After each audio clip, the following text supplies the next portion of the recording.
Okay, so are you ready for this one? We're diving into once saved, always saved.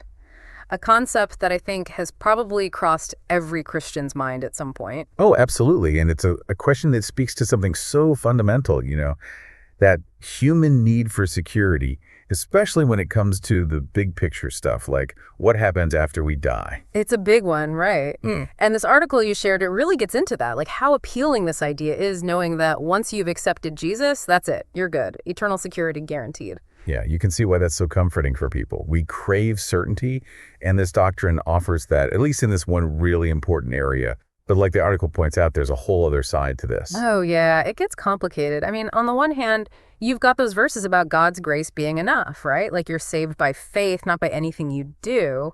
Exactly. And the article highlights those, how some people point to verses like, Ephesians 2:8-9, for it is by grace you have been saved through faith, and this is not from yourselves. It is the gift of God, not by works, so that no one can boast. Seems pretty clear cut when you read it like that. Right. But then you've got all these other parts of the Bible that seem to emphasize, like, the importance of continuing to grow, of living a certain way because you believe. Yeah, and the article brings those up too. Verses like Philippians 2:12, where Paul says, therefore, my dear friends, as you have always obeyed, not only in my presence, but now much more in my absence, continue to work out your salvation with fear and trembling. So then how do we make sense of that? What does it even mean to work out your salvation? It does make you wonder. It's almost like two different perspectives within Christianity, you know? Yeah. So how do we reconcile those? If we're saved by grace, then what's the role of our actions? That's where this idea of works comes in. And the article makes an interesting point here. It argues that maybe works aren't about checking things off a list to earn your way to heaven. Maybe it's more about those actions being like evidence of a changed heart. Oh, okay. I think I see where you're going with this. So it's less about frantically doing good deeds and more about like your faith genuinely transforming you from the inside out. Exactly. Think about a tree. If it's healthy, it just naturally produces fruit. Yeah. That's not something it has to force. It's just a natural outcome. So like the good deeds, they come from a place of genuine transformation, not from a place of fear or obligation.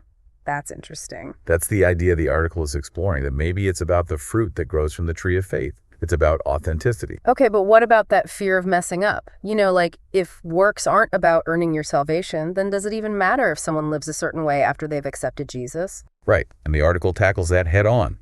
That very human anxiety we have. Are we good enough?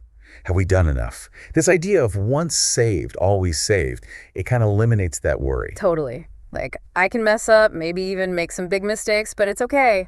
I'm covered. Case closed. And that's where the article challenges us to dig deeper. It suggests that by putting so much emphasis on grace, to the point where we kind of push aside any responsibility for our actions, we might actually miss out on what it really means to follow Christ. I've never thought about it like that. How do you mean miss out? If someone believes, then what's there to miss? Okay, imagine for a second that salvation is like this, I don't know, like a golden ticket to get into the best amusement park ever. You've got the ticket, you're in, guaranteed. Now you can just spend your whole life standing outside the park, knowing you'll get in eventually, right? Or you could go inside and experience all the amazing rides and everything it has to offer. Ah, I see what you mean. So you might have that assurance of heaven, but are you actually living out your faith in a way that's, like, transformative? Exactly. The real joy, the adventure, it's in that transformation. In growing closer to God and letting your faith shape how you live and love and serve others. Once saved, always saved. It might make people content with just holding on to that ticket instead of really experiencing what's inside. It's like saying, yeah, the goal is to finish the race, but don't you want to, like, actually run it to experience it? Exactly. And that leads to this whole other idea the article touches on, backsliding. Oh, right. What does that even mean exactly? I feel like people throw that word around. It's that idea of drifting away from your faith. Not always like a huge dramatic thing, but maybe more gradual cooling off. That initial passion fades a bit, you know. So you start out strong, but then you lose momentum, maybe even get a little off track. Yeah, and that's where the article's critique of once saved, always saved, it comes into play. Because it suggests that this doctrine could give people a false sense of security, and they might not be as aware of that possibility of drifting. Right, like if you're totally convinced that no matter what you do, you're good to go, maybe you're not as concerned about checking yourself. making sure you're still on the right path. That's the idea. Yeah. The article emphasizes that real faith, it's not static. It's got to be nurtured. You got to pay attention, be willing to look at the areas where you might be falling short. Just like any relationship, really. You can't just coast. You got to put in the effort. Exactly. And that's the article's big takeaway. It's a call to action, to really live out your faith, to let it transform you. It's about more than just clinging to guarantees. It's about that active, vibrant relationship with God. Wow, okay.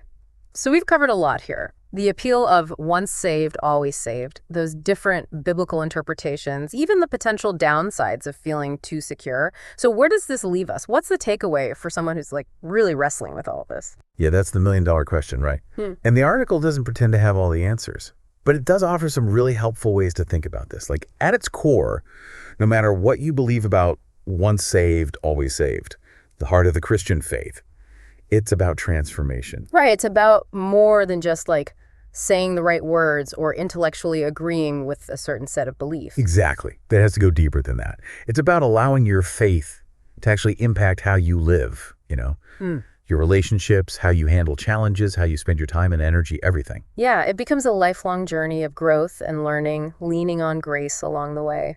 And honestly, that's a message that applies even beyond this specific theological debate, It's about being intentional, living out your values, whatever those might be. Not just going through the motions, really engaging with life. Exactly.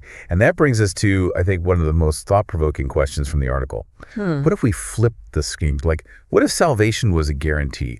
How would that change things? Would we be more courageous, more loving, more selfless? Or would we become complacent? Just take it for granted and live however we want it. Wow, that's a powerful question to sit with. It really makes you think about the implications, both positive and maybe not so positive, of believing that your eternity is like settled. Right. It forces us to examine our own motivations. Are we living in a way that reflects what we say we believe? Or are we just coasting, relying on a guarantee? It's a good reminder that our choices matter, that we're called to live our faith, not just talk about it. Absolutely. Well, there you have it. Another deep dive, successfully navigated. And one that I think will give us plenty to ponder moving forward. Always.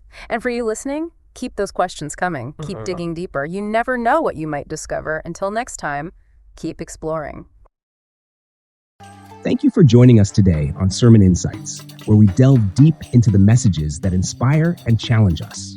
If you found today's review enlightening and you're eager for more thoughtful breakdowns of powerful sermons, make sure you hit that subscribe button. Don't forget to click the notification bell so you won't miss out on any of our future episodes. We're here to uncover the depths of these messages together, and your engagement helps us bring more insightful content directly to you. Subscribe now, and let's continue this journey of faith and understanding together.